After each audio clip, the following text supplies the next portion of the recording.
ఆయన ఓ పార్టీ నేత ఓ విషయంపై ప్రెస్ క్లబ్లో ప్రసంగం చేస్తున్నాడు. జర్నలిస్టులు, కెమెరాలు అందరి దృష్టి ఆయనపైనే ఉంది. ఏం జరిగిందో ఏమో తెలియదు కానీ క్షణాల్లో ఆయన కుప్పకూలిపోవడం, మరణించడం అంతా జరిగింది.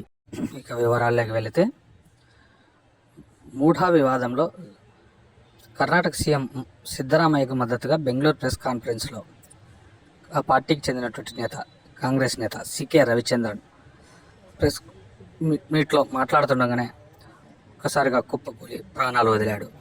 ఈ ఘటనతో ఆ పార్టీ శ్రేణులన్నీ విషాదనలో మునిగిపోయాయి. ಮಧ್ಯಾಹ್ನ ಅವರು ಒಂದು ದೂರು ಕೊಡ್ತಾರೆ.